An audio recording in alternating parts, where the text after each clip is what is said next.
Så kører vi. Så er vi i gang. Vi er lige kommet til Tørring.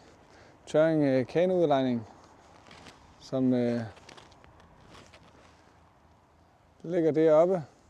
Jeg er kommet i min egen bil, og de har været så flinke og lege mig en kano af glasfiber. Jeg vil helst ikke sejle i de der metaller eller aluminium. Så jeg har pakket lidt forskelligt. Det er min første lange tur, jeg er på. Der er selvfølgelig en pose med lidt forskellige ting. Så er der min drybag med telt og lidt ekstra ting i. Og så er der min store drybag taske, som jeg er rigtig glad for. Den er super fed fra Sea to Summit. Super håndterbar, nem at tage på. Sidder faktisk godt på ryggen, når du er ude og gå med den også. Og ja, det skulle gerne være 100% vandtæt jo. 75 liter. Og ja, den er jeg sgu glad for. Og det foregår bare med, at man lukker den tæt. 3 gange ned, ruller rundt og låser fast til siderne og strammer ind. Og så er den sgu good to go. Udover det har jeg lige et lille rundsvir. Jeg lige starter inden turen. Jeg kom lidt sent af sted, der var nogle praktiske ting, der lige skulle ordnes. Ja, Gudenåen, som I ser, og vejret, fantastisk. Gudenåen, jeg skal sejle fra Tørring til Fladebro ved Randers, 136 km. Ud af lige vej, du. Det bliver en fantastisk tur, det er jeg sikker på. Det er jo med at nyde de sidste gode dage, der er. Så, men det er min første lange video, jeg vil prøve at lave her. Se, hvordan det går, hvordan det bliver. Jeg taler dansk under hele turen, og hvis folk fra udlandet vil se en video om Gudenåen og Danmark, steder de kan opleve og sejle, hvis de kommer på disse kanter, som jeg selvfølgelig vil anbefale, at alle besøger Danmark. Dejligt land, smuk natur, ser jeg disse dage.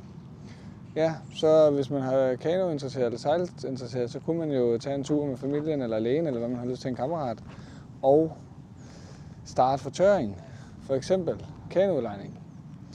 De har været rigtig flinke, det er gået smertefrit, de går kajen klar til dig, og du møder bare op, og så sejler du afsted. Jeg har betalt 1800 kroner, 1800 danske kroner for 5 dage. Så hvis du ikke har din egen kano, selvfølgelig, det er der ikke mange, der har sikkert. Hvis du ikke har pladsen til det, og har den liggende, så er det jo dyrt alligevel at have opbevaret den. Plus det koster også mange tusind kroner at købe en kano. Så det kommer an på, hvor tit du er på kanotur. Hvis du har nogle par stykker, så er det jo godt nok givet ud. Så. Men jeg vil lige spise min sene morgenmad, og så få parkeret bilen rigtig på plads, og så vil jeg se at komme afsted.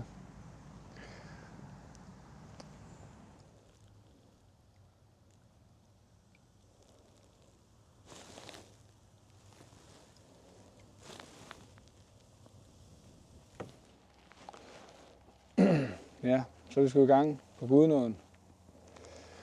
Så det snorer meget, så det går meget stille og roligt, men det går der fremad.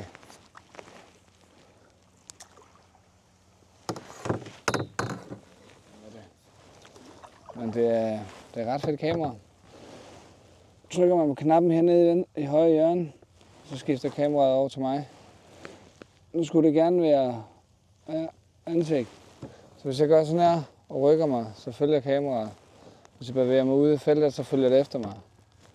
Så det er meget fedt.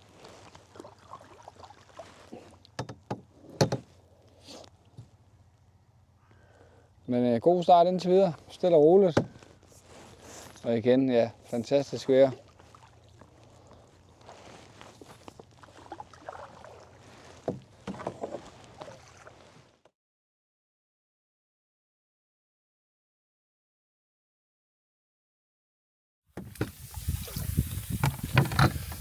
Jo. Hansi her igen. Det kalder ham Fynboen. Nå, prøv at se her. Hvor smal hun er. Det er fandme med den ene side efter den anden side. Det er jo lige, at jeg ikke har dronen med. Men ja, jeg er sent ude, og som sagt, det er min første video som sådan. Så vi sat med sejl på grunde. Sådan er det, når man ævler og kævler.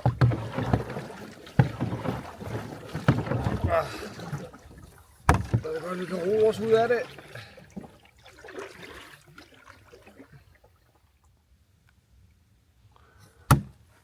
Så er vi her sgu. Vores første stop.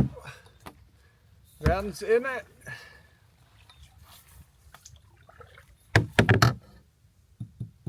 Vi sejler 6 km. Og til Randersbro er der 138. Og nu hælder det.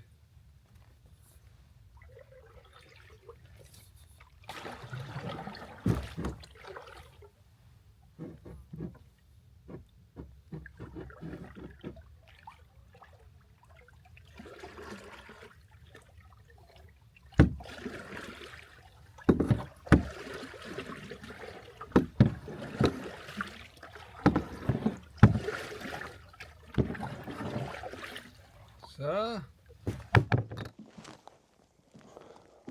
Første pause.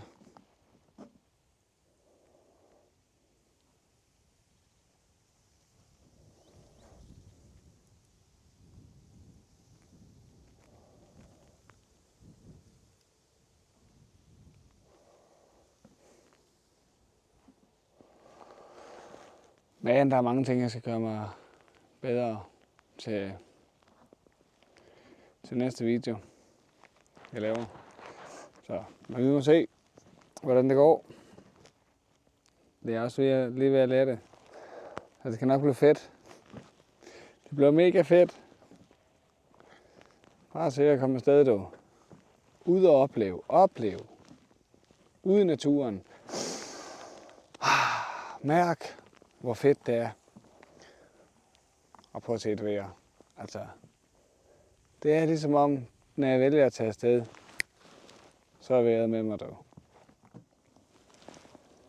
Så er der sgu pause. Fyns Brunsviger.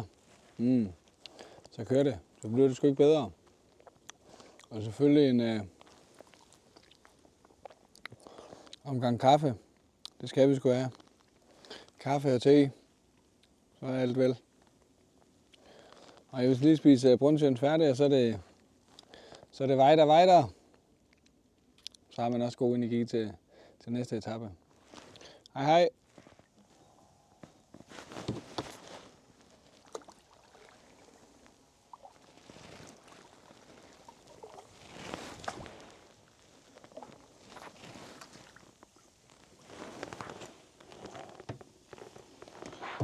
Så er det sgu med at dukke hovedet.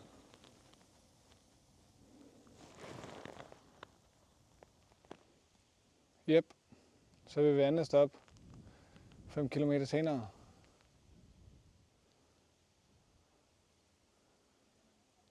Åle, du. Der står der rask. Banebro.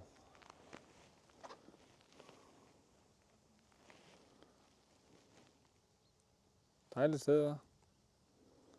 No problemers. Bare kom afsted, du. Aldrig så sammen. Afsted.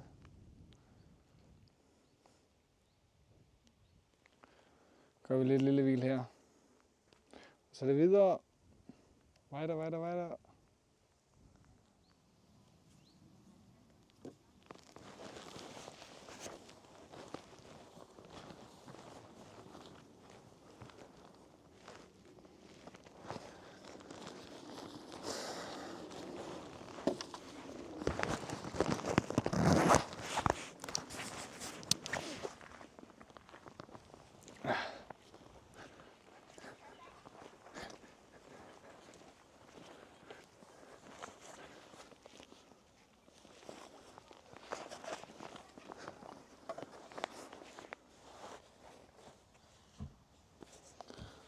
Så er det tid til lidt solcreme.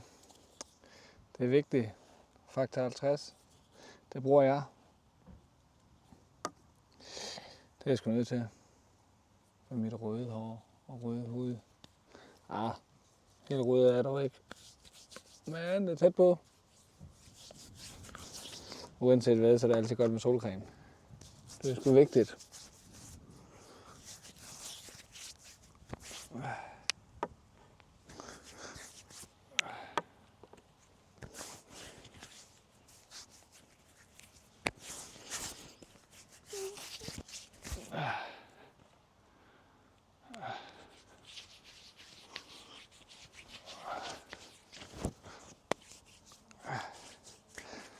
Den er sgu varm.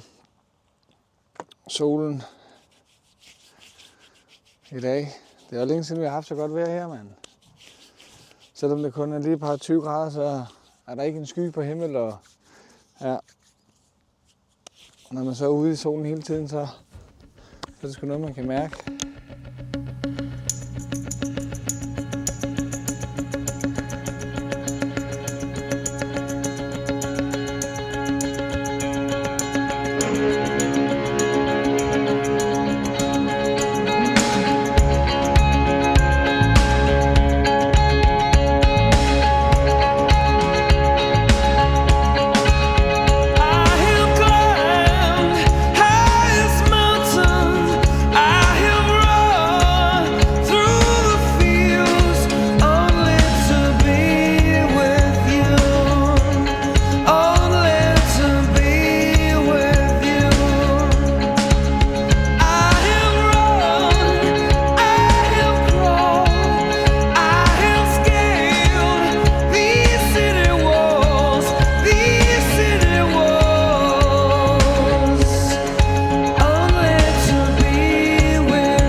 Så nåede vi dagens mål. Og det blev til lige omkring 20 km. Vi startede kl. 11 i formiddags. Og nu er vi her. Tæt på noget, der hedder Bredebro et eller andet. Og så 2 km den vej ligger Gudvenåen camping. Så camping. Så, men vi holder sgu her for i dag. Nu er det sgu slut. Gider vi sgu ikke mere. Og jeg har ondt i røven.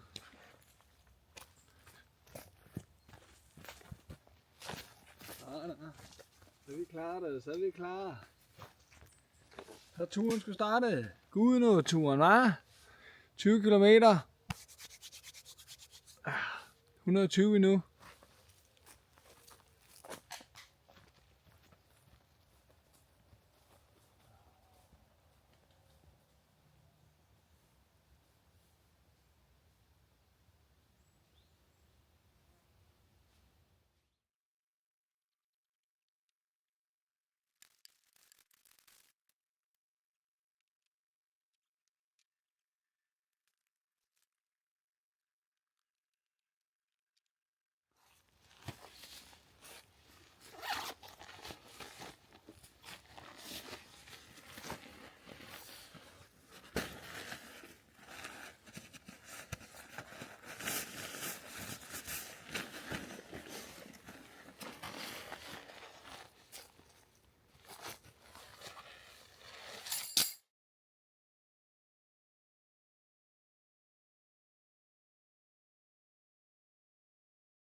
Så er der real turmad, og det er couscousen.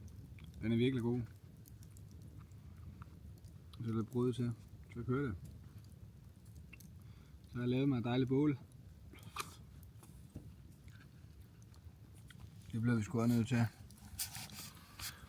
Herude i vildmarken, eller hvad vi skal kalde det.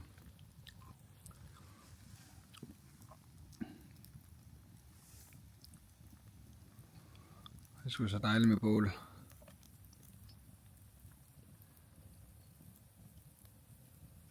Det kan noget.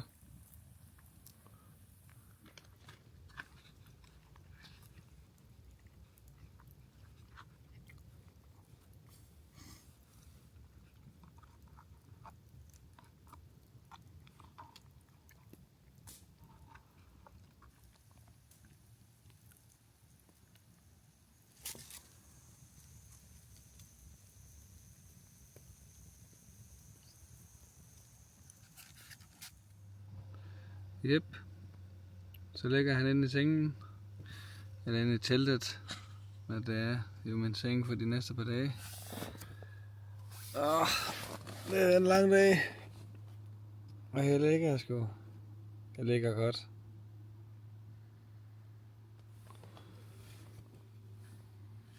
Så der er ikke så meget mere at sige til denne dag. Vi ses igen i morgen. Sov godt. Ciao, ciao. Godmorgen. Så er vi vågen. Og på vej op af soveposen. Jeg skulle sove dejligt. Jeg kunne sagtens sove lidt mere. Og sådan er det jo som regel. Klokken er nu 7:36.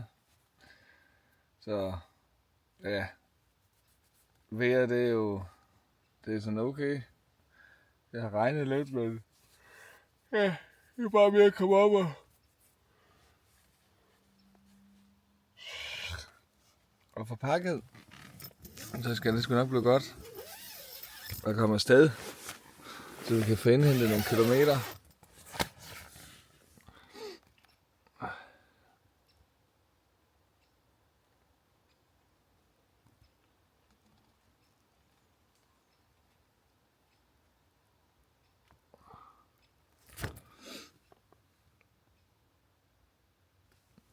Så sådan er det.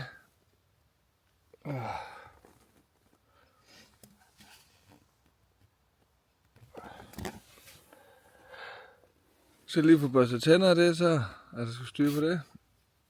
Så ja, men godmorgen herfra. Yes.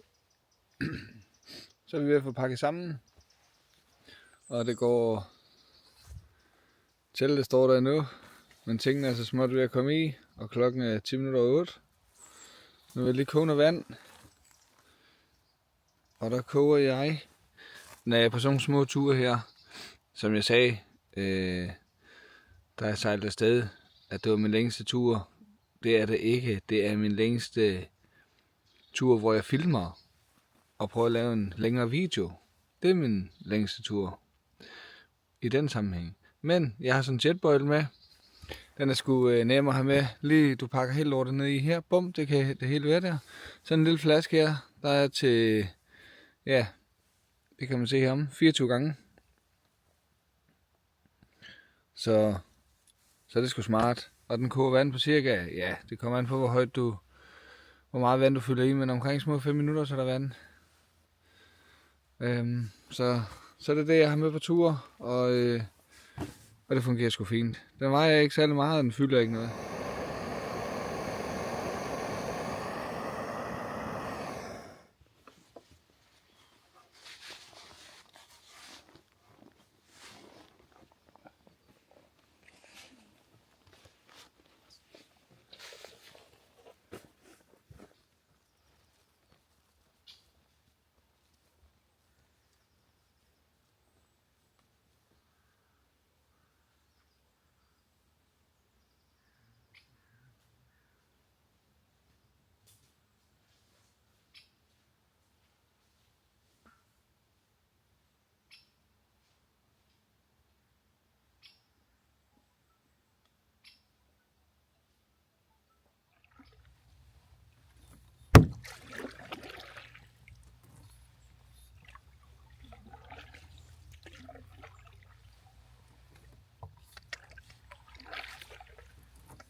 så er det tid til pause.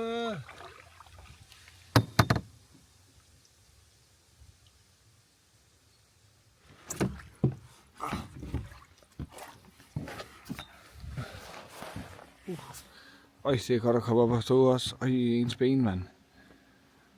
Ens lænd og røv, det er godt påvirket, du.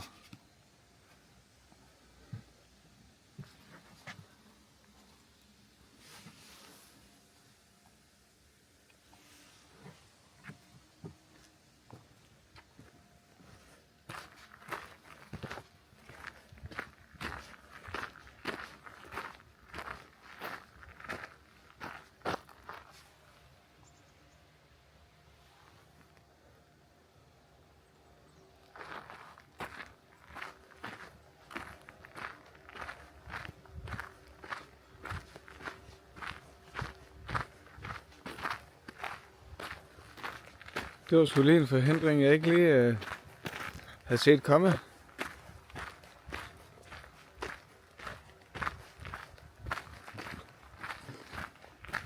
Sådan er det nogle gange jo.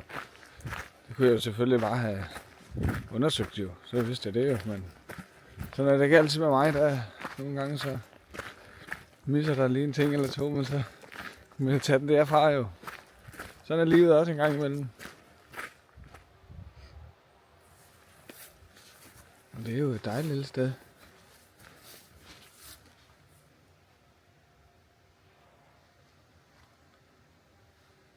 Og man kan jo selvfølgelig se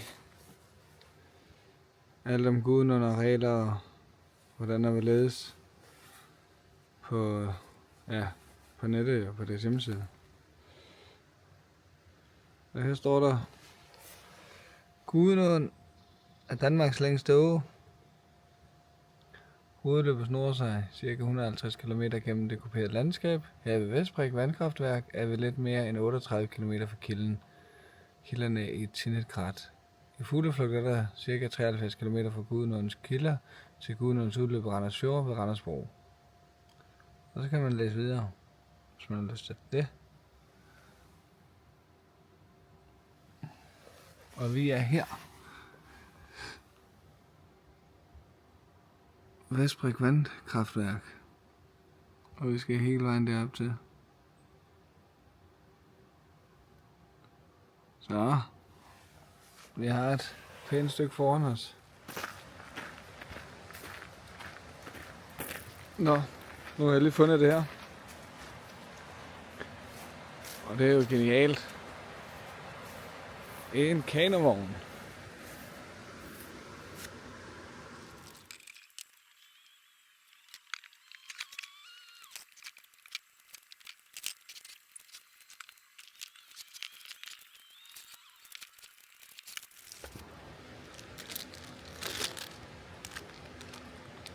Så er der det lille stykke kage. Og det er chokolademåne. Ikke citronmåne. Nu prøver vi chokolademånen. Det har man sgu brug for.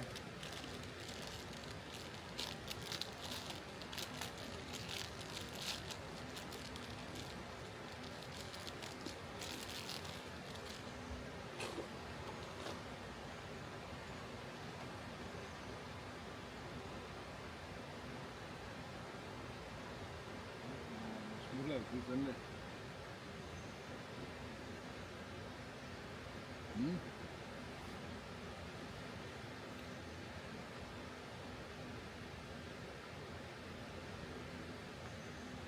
Den er godkendt, men den står ikke citronmånen. Det gør den sgu ikke.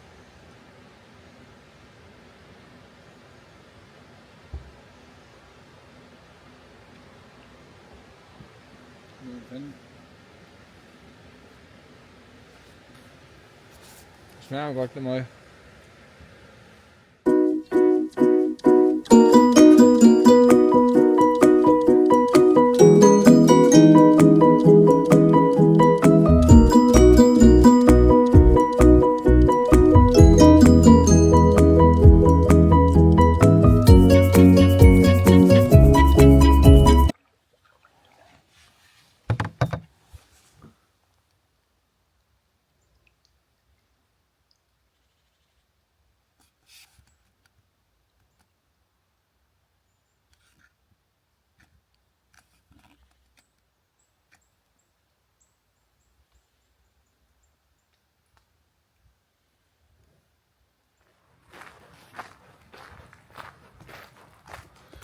Så er vi kommet til Klostermølle.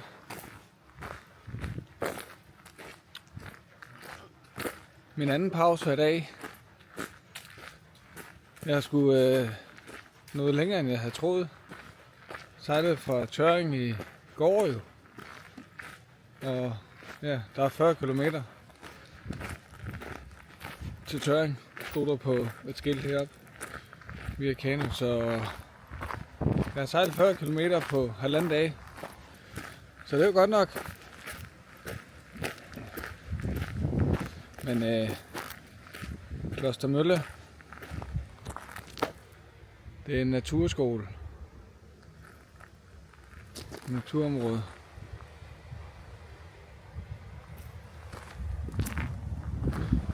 Der er virkelig skønt her. Og så Moses Sø ligger herude.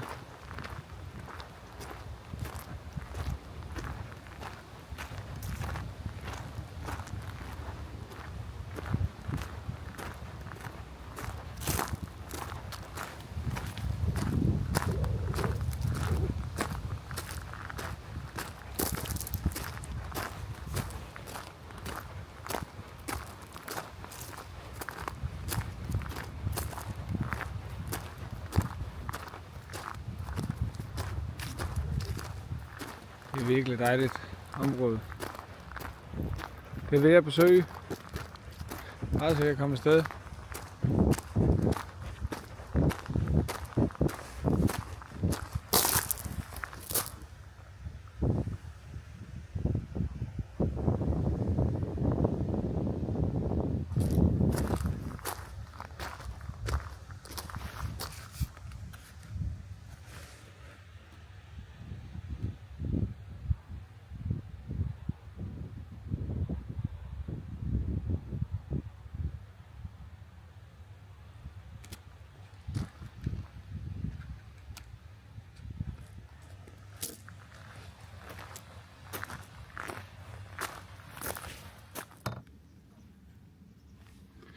Så er turen starter igen for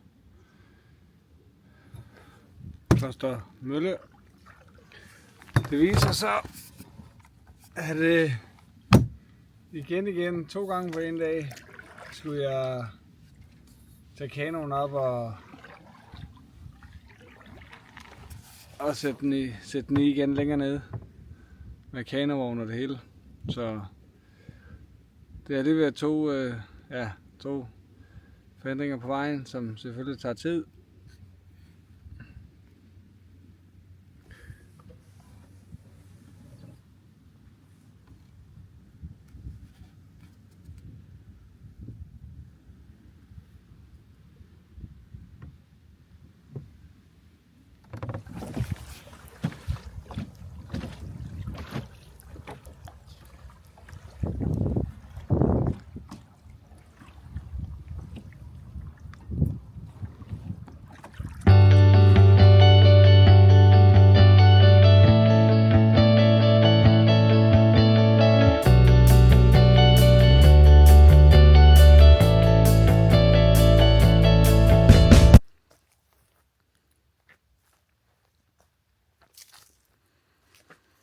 Så er vi her. Anden dag, anden stop. Jeg har fundet det her dejlige sted. Og det er sådan, det bliver. Fantastisk.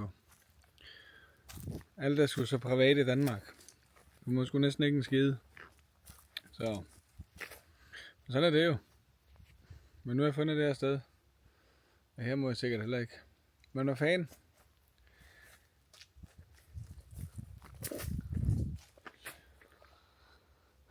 Man har vel lov at sove som fri mand. Slå lejre. Everywhere. Bare du gør det med måde. Rydde op efter dig selv. Respekt. Så skal det sgu nok gå alt sammen.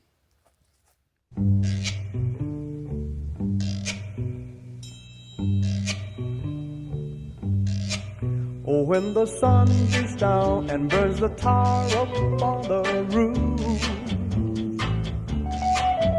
and your shoes get so hot, you wish your tired feet were fireproof. Under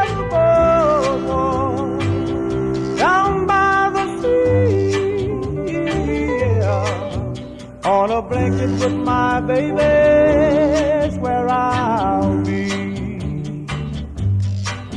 Under the boardwalk, out of the sun. Under the boardwalk, we'll be having some fun. Under the boardwalk, people walking above. Under the boardwalk, we'll be making love. Under the boardwalk, boardwalk. From the park you hear the happy sound of a carousel. You can almost taste the hot dogs and french fries they sell. Under the boardwalk, down by the sea, yeah. On a blanket with my baby, it's where I'll be. Under the boardwalk, out of the sun. Under the boardwalk, we'll be having some fun. Under the boardwalk, people walking above. Under the boardwalk, we'll be making love. Under the boardwalk, boardwalk.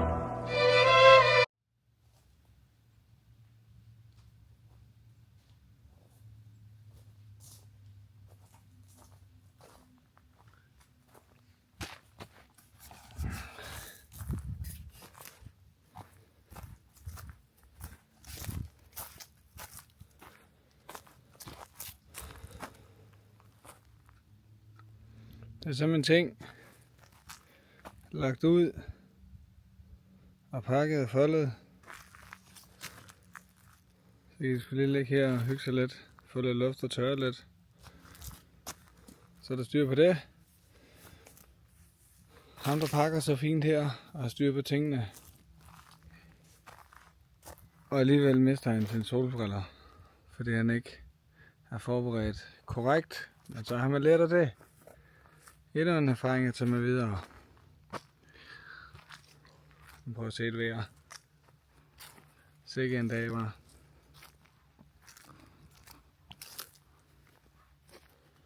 Vi vil gå ud og vandre mig en lille tur om lidt.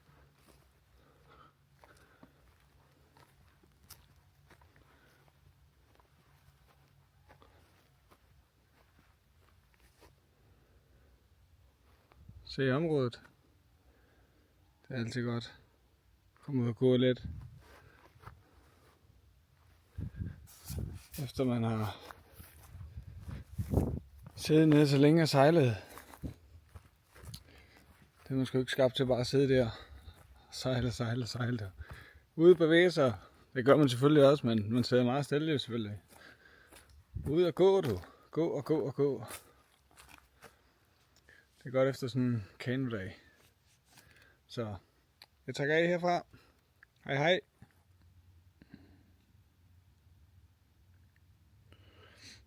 Det er det, der står på menuen i dag.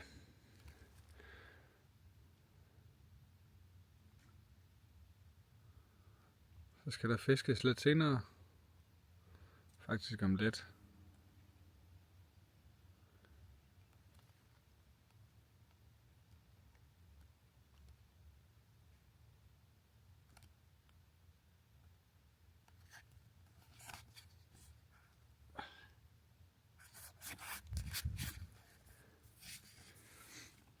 Så det er godt nok. Man kan se allerede togen. Isen er ved at lægge sig. Det er kameraer nogle gange, man.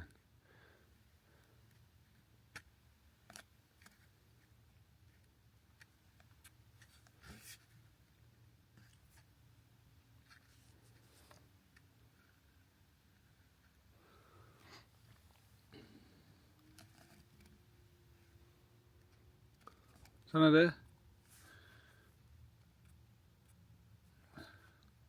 Og vi er ude at vandre. Nu kommer der myg. Satans. Vi er ude at vandre en lille tur, så det var fint. Der er fandme smukt her. Der sprang en fisk. Det bliver godt det her. Men ja. Jeg fik selvfølgelig ikke kamera med, der var ude at vandre. Det var en kæmpe fejl, så. Men ja, sådan er det. Yep.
Godmorgen herfra.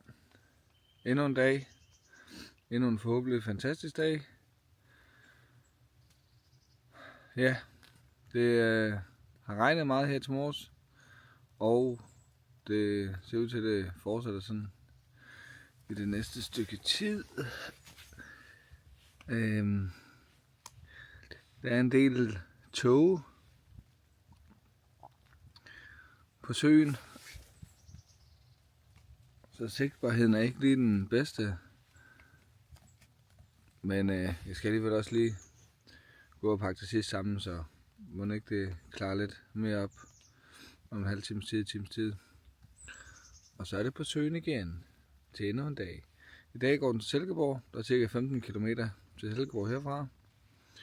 Udover det, så skal vi jo videre. Så gerne sejle omkring de 30 i dag, for jeg lige indhente et par kilometer for den første dag. Så sådan er det. Vi må se, hvad dagen bringer. Yes. Hej hej.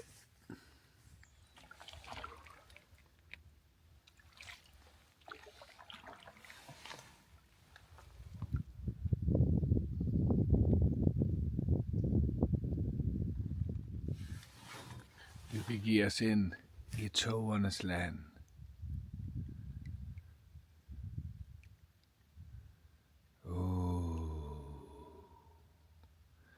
Det er jætternes land. Her er så stille. Kun tågen er her. Kun tågen kan høres.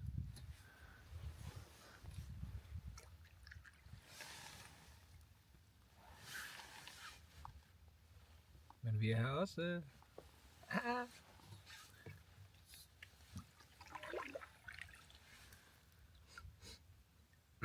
Ja. Så må vi se, hvad dagen bringer. Hold kæft, jeg kan ikke se en skide.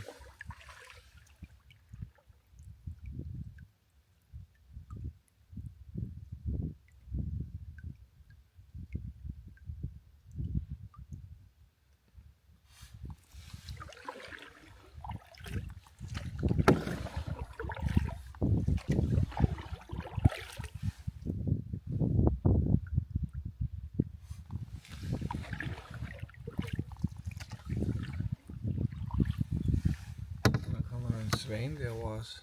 Man kan sikkert ikke engang se mig.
Så er der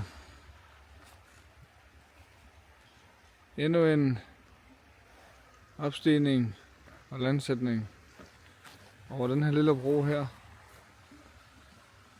Så det er heldigvis ikke så langt, så det er godt nok. Det skulle være dejligt at sejle i disen i tågen. Den var Tøndren meget fredfyldt.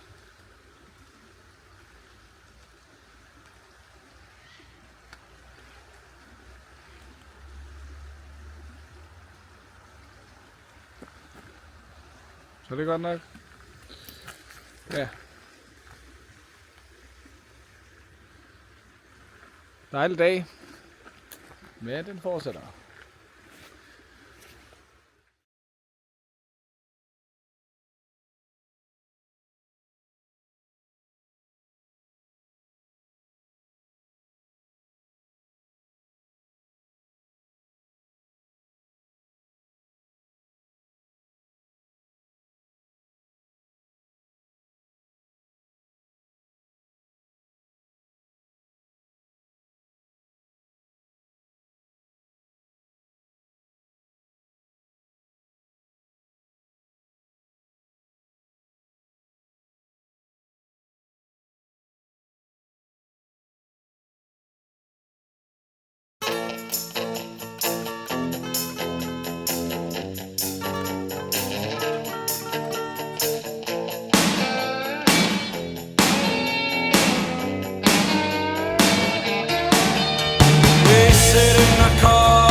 sætter vi sgu lige foran kold øl.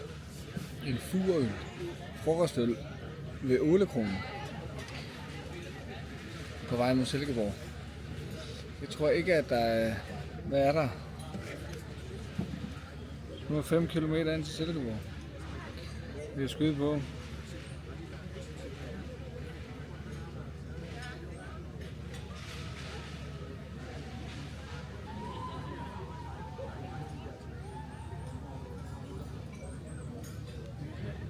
Ja, det passer godt nok.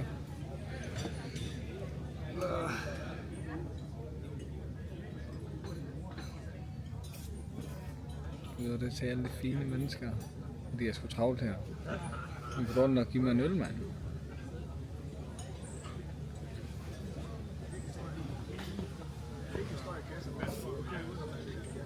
Det er 8 kroner.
Nå, der er forhindring her, så man skal åbenbart vente her, som står på skiltet.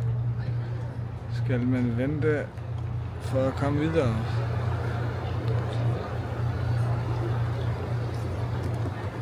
Lillebro. Så nu må vi vente, når jeg lukker af herfra. Hej!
Det er så Slostrup Kro, hvor jeg lige har spist. Mega dejligt sted. Virkelig flink personale. Og hvis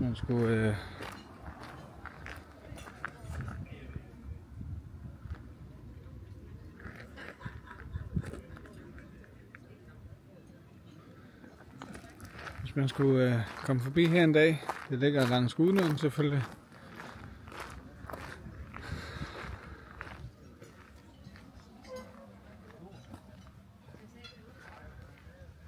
Og vil forbi til kop kaffe, kage og smørbrød. You name it, stjerneskud. Så er det her, det sker. Super dejligt sted.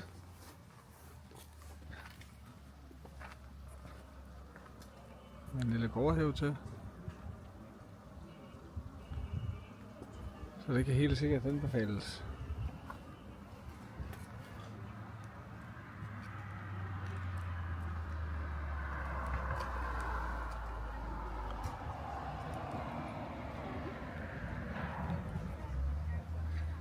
Jo.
Every time I look into your loving eyes, I see love that money just can't buy. One look from you, I drift away. I pray that you are here to stay. Anything you want, you got it. Anything you need, you got it. Anything at all, you got it, baby.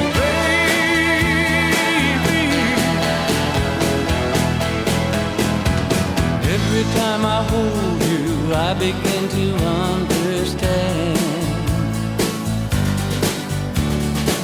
Everything about you tells me I'm your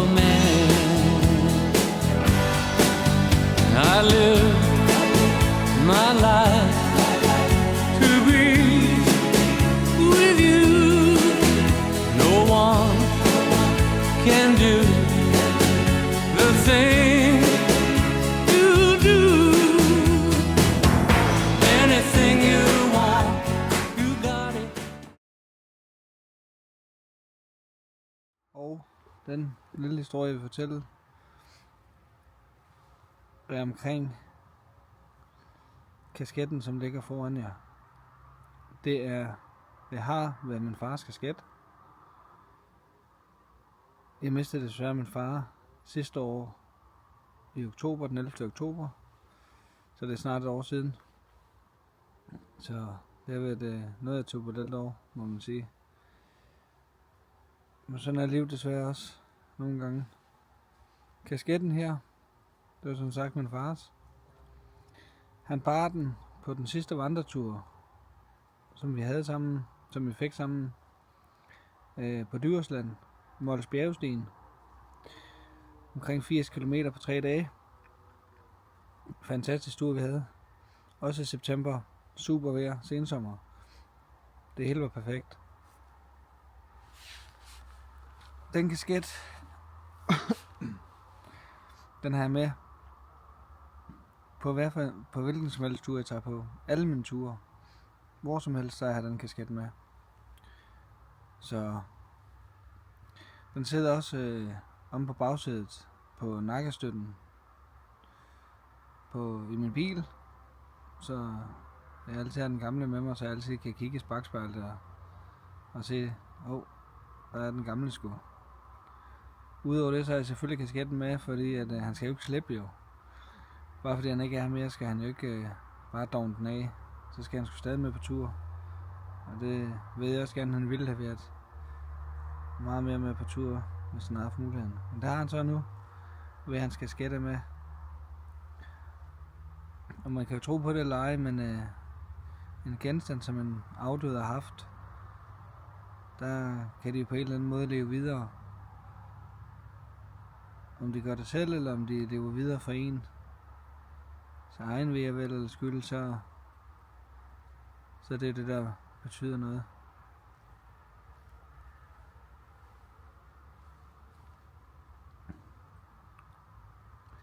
Så det var en lille historiefortælling om den sorte kasket.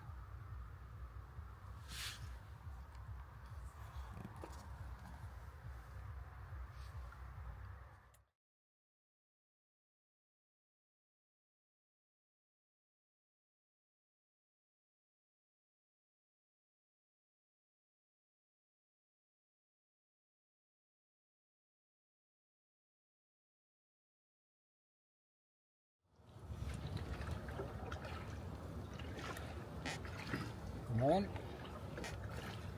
Så er vi på farten igen. I togernes land. Jætternes land. Det er en tog i morgen.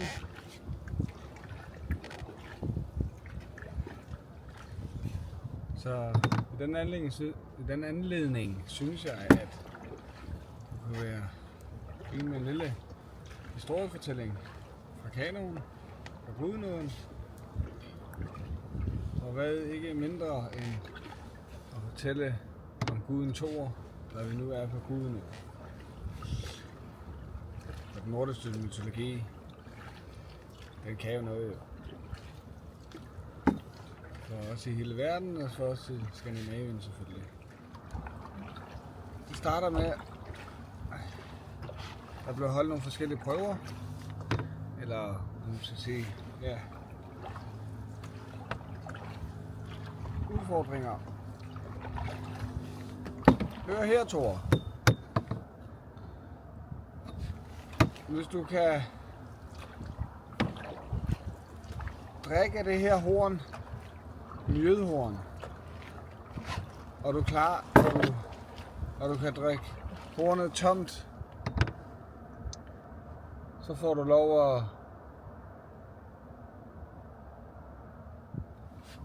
at få det, som du søger.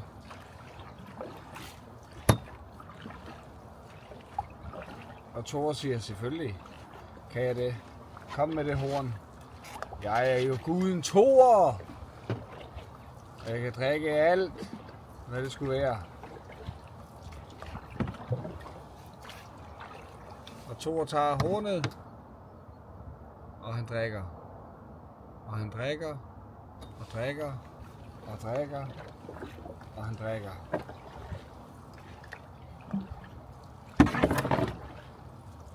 Og hornet bliver knapperne op, tømt. Der er ikke særlig meget af det, der forsvinder. Dog er der en del af det, der forsvinder, men han kan ikke forstå det, Thor. Så han drikker videre, og han drikker, til han nærmest besvimer. Men det lykkes ham ikke. Han er nødt til at give op. Men han er ikke slået endnu, Thor. Han vil videre, han vil have mere, han vil have flere udfordringer.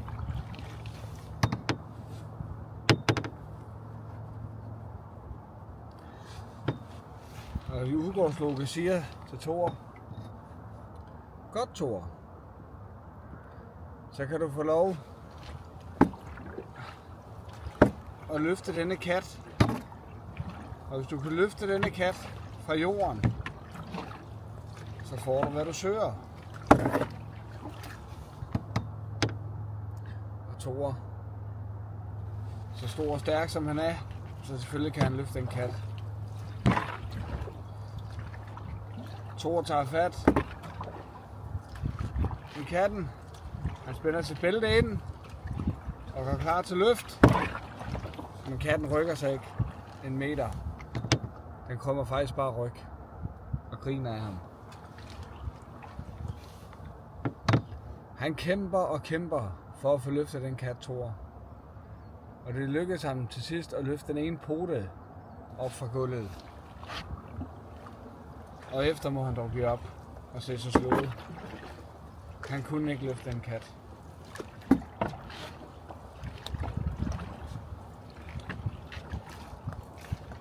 Thor blev rasende. Han blev vanvittig.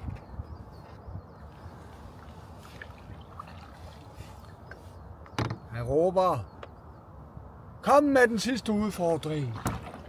Jeg er guden Thor. Og I skal ikke tage pis på mig. Udgårdsloke siger: godt, Thor. Her er den sidste udfordring. Og Thor siger: jeg vil bryde nogle af dine folk. Og Udgårdsloke siger: nej, Thor. Den anden sidste udfordring, den tredje og sidste udfordring, vil blive, du kan få lov at bryde mod min mor. Og hende skal du bare vinde over. Så får du, hvad du søger.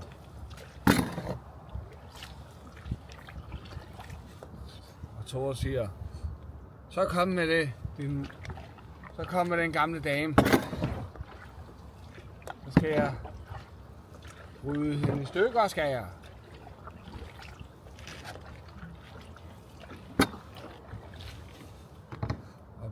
Og Thor tager fat og begynder at bryde. Og han kæmper og kæmper. Men den gamle dame står bare fast. Hun rykker sig ikke ud af skinnet. Og Thor må give op. Han har tabt alle udfordringer. Den mægtige Thor.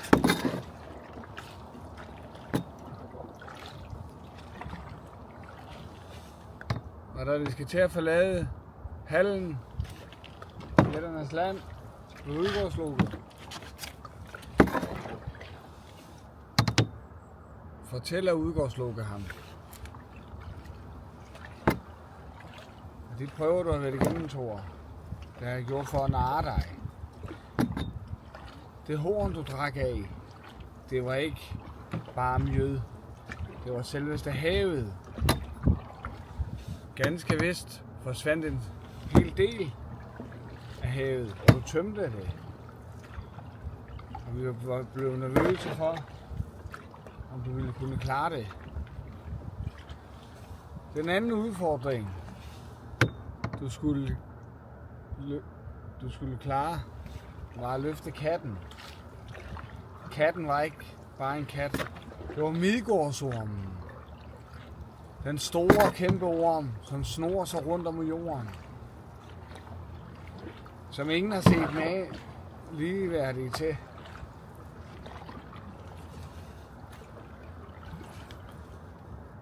Og vi blev alle så nervøse, da vi så den ene pote løfte sig. Den tredje udfordring.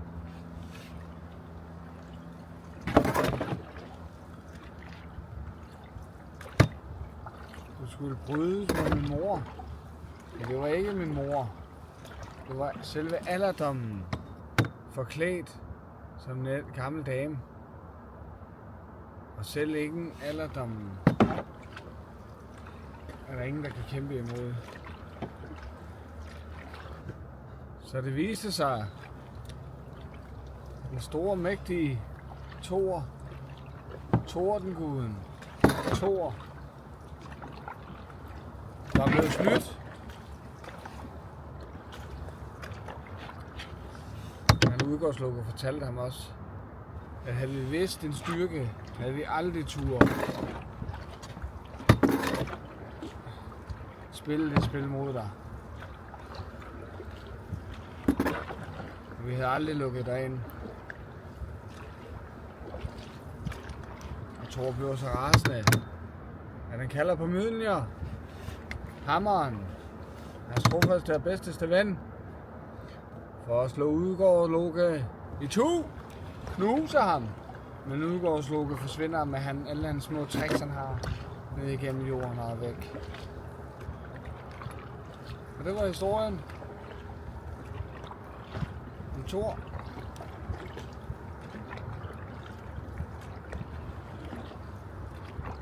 Og de 3 prøver i jætternes land. Det var en lille historiefortælling fra kanonen. Hej hej. Så kommer vi til Gudenåen-centralen. Efter Tange Sø. Så skal vi bare passere den på en eller anden måde. Vi skal nok have opstigning af kanonen. Som vi plejer. Det er vi vant til. Godmorgen til jer. Så er turen snart slut. Det har været en fed tur. 25 km til Fladbro. Ser jeg frem til. Hej hej.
Hej så.